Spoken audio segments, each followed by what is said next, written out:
Hey guys, welcome back to my channel. Hope you're all doing really well.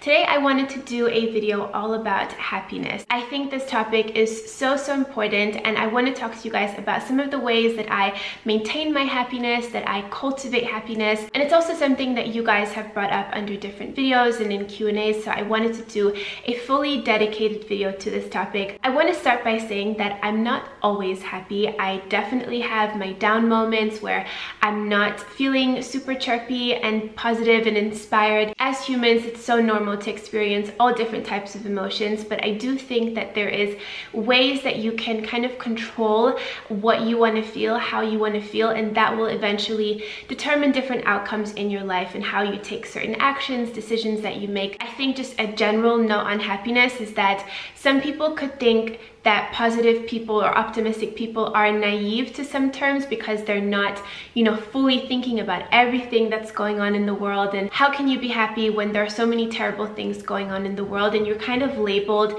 a certain way. On the other end of that, there are so many beautiful things that are going on in the world. So I think it's about where we choose to put our attention, because where our attention goes, our energy flows. I also think that these things that I'm going to share with you guys can definitely be learned and be strengthened through repetition. I think, as with pretty much everything in life, the more you do it, the more it becomes like second nature, like a habit. So I'm going to share my 5 top tips, kind of like principles and little rules that I followed that have become like habits for me that really help to keep me happy, feeling good, and I would say quite emotionally well balanced. Again, it does swing from time to time, but just in general, this is what I like to do. Okay, so the first thing that I want to talk about that I think is so important is to firstly identify and define what truly makes you happy. Not your parents, not your friends, not your peers, not your family or anyone else that could have an influence over you.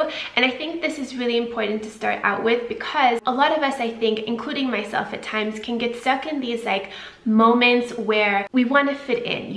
It's totally normal to want to fit in, to be, liked by other people, but at the end of the day, you have to check in with yourself and ask yourself, hey, is this making me happy? I think this is something that you just have to make a choice about and look at the big picture of things and think about like, okay, this is my life.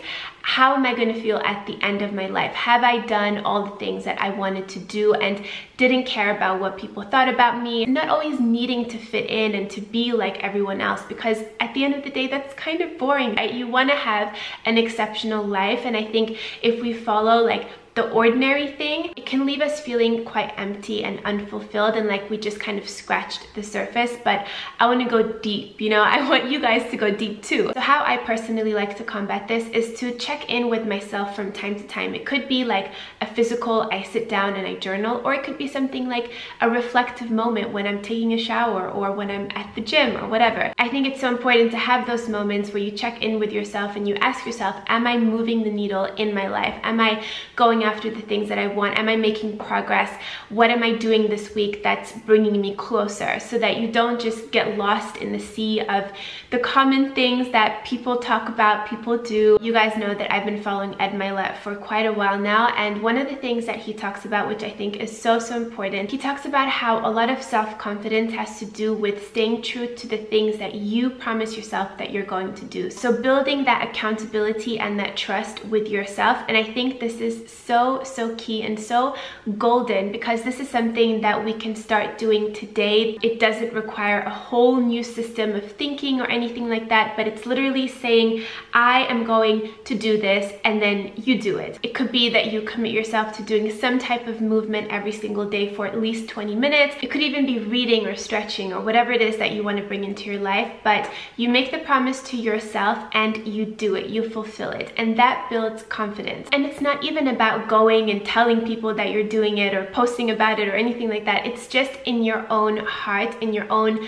mind as well, that you know that you can trust yourself. And I think this is really important when it comes to happiness as well, because you want to like the person that you are. You want to be and act in a way that you feel proud of yourself at the end of the day. So when you put your head down at night, you feel a good conscience, you feel a good energy around you, like you can be proud of yourself. I will leave that video where he talks about this concept down below in the description box if you guys want to check it out. I would highly recommend it. The second thing I want to talk about could be seen as a little counterintuitive if you think about happiness, you know, in general, like appreciating the small things in life, being present and things like that, which I definitely think is important. But I do think that there's another side to that as well, which does require a little bit more effort, but the reward is really amazing, and that is to continually learn and grow and challenge yourself. I remember being really young when I was in school, and I thought that when I graduate from high school, when I graduate from university, that's it, I'm done learning, I'm good for life. But that's definitely not the case. I recently read Jane Fonda's book, and she's such a fabulous woman, and one of the things that she says keeps her young is the constant effort that she puts into her own self-development, into her own learning. You guys know that I love to read. I think it's an amazing way to gain information, to learn about new things, and just open and broaden your perspective. Another amazing tool is Skillshare. If you guys haven't heard of Skillshare yet, it's something that I would highly recommend checking out. It's an online learning community with over 25,000 different classes in topics ranging from marketing to business, design, entrepreneurship, productivity, which is my personal favorite. I've taken 3 classes so far, which have all been amazing. I will make sure to have them listed down below in the description box. The first class that I took is from Sinek. He wrote Start With Why, which you guys might have heard of before. It's a very popular book. He has a great course for presentation essentials. So he talks about public speaking, he talks about how to put together a talk. And for me, with what I do, I have been doing this for a long time, but I'm always looking to improve the way that I make content, how well I can communicate with you guys, and just, you know, in general, I think public speaking and knowing how to present ideas is really important. So that class I would highly recommend. I also took a class from Thomas Frank, who is a fellow YouTuber. This class was all about productivity. It's called Productivity Masterclass, Create a Custom System That Works.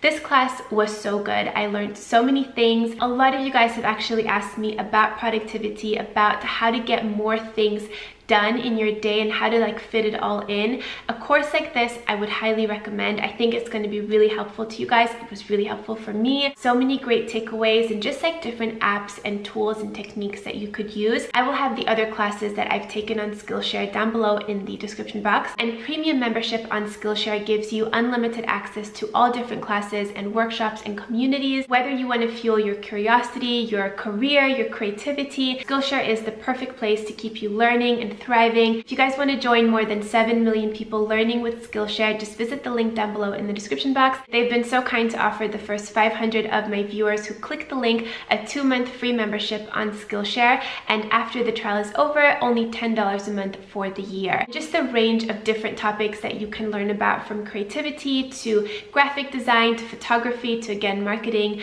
entrepreneurship, business, accounting even. It's just really cool, and I would highly recommend checking it out. The third thing that I want to talk about when it comes to happiness and feeling emotionally balanced is to have faith and knowing that there is something bigger and greater at work than just what we can conceive with our own human mind. Whether you want to refer to that as the universe, as God, as a universal energy even, I think it's really important to have that trust and that knowing that you are being guided into your best self if you do lead with your best self. So what I mean by that is to always do good and to be a good human and to do the right thing, because even if you don't get immediate, you know, feedback or results from that thing or gratification, know that there's always something bigger at play. And if you put your best foot forward and you are a good human, I truly believe that it will always come back to you. I totally believe in karma. I believe that what you put out, you get back. And if you do feel like you are generally being a good person and putting love out there and being positive and wishing people well, but sometimes something maybe happens to you that's a negative thing and you feel like,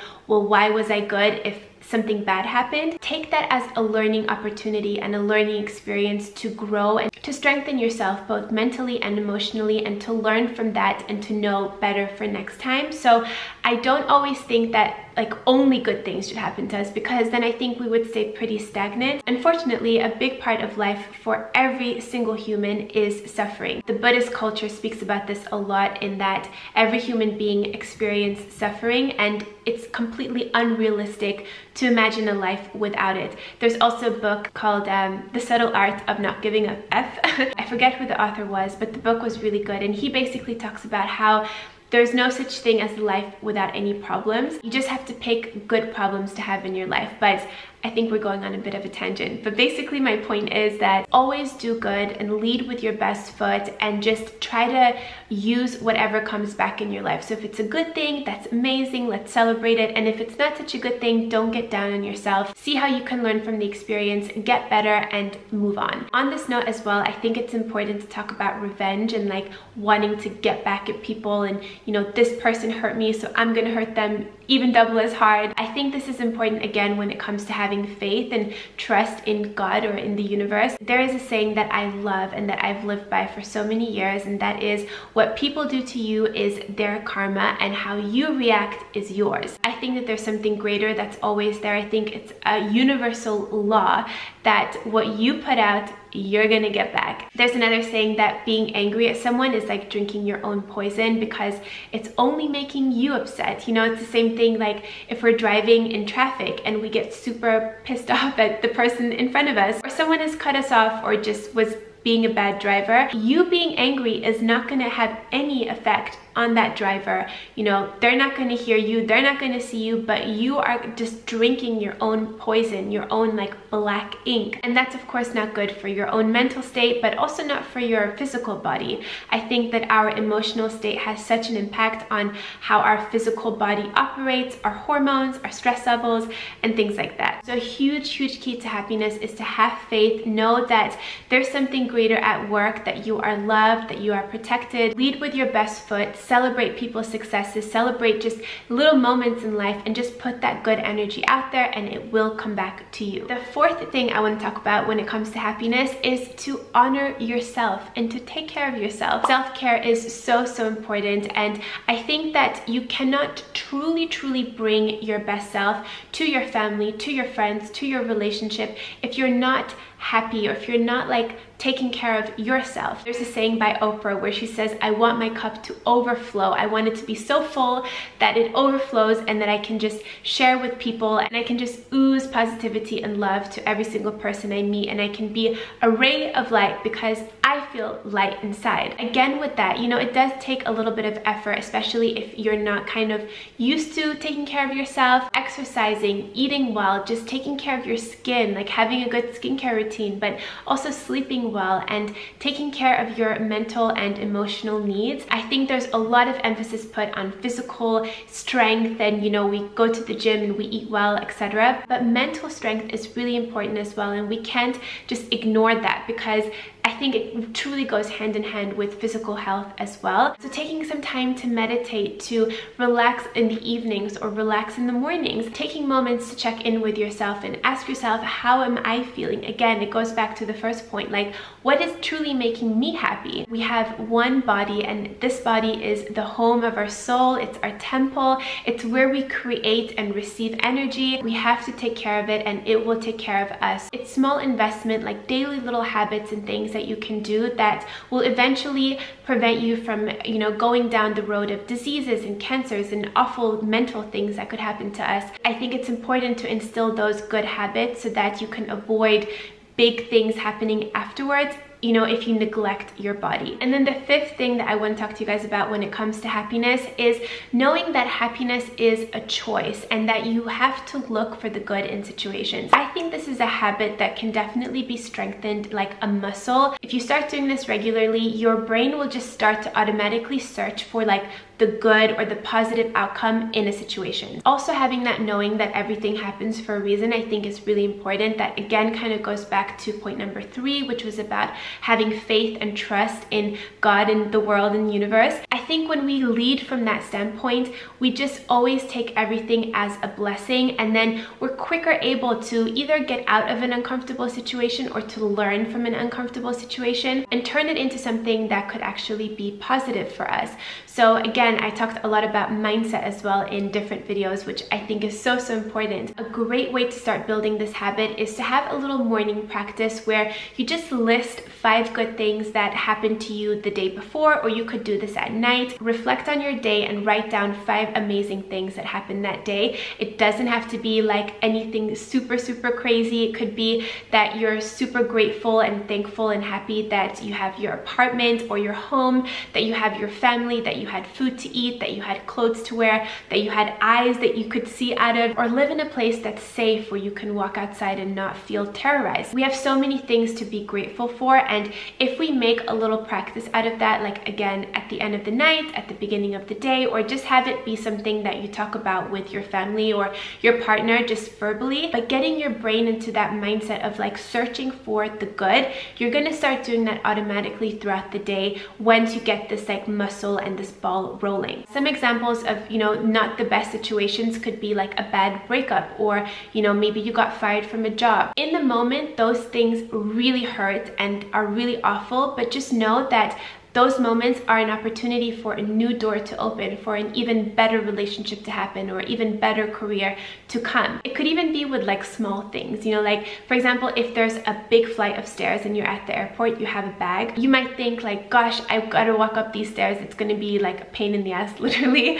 But you could also think about it like, okay, it might be a little bit difficult, but at least I'm going to get in some exercise. I'm going to be able to move my body. I can tone up my leg muscles. I can get a little bit of cardio in. I can burn some extra calories. So it's all about thinking about it in a different way. Same thing if you're stuck in traffic and you're sitting in your car and you're annoyed that you're sitting there. This is a great opportunity to listen to an audiobook or to a podcast, or call your mom or a friend that you haven't spoken to in a really long time. It gives you that set amount of time to do something. So again, training your brain to search for the good in the situation, because not only is it going to make you feel better in the moment, but I can guarantee you that the outcome and the next few hours of that day, or even the next few days or weeks, are going to be changed by just that one decision to look at a situation differently. Tony Robbins also says something which I really like. He says that it's impossible to feel 2 emotions at the same time. You can either feel fearful, stressed, annoyed, angry,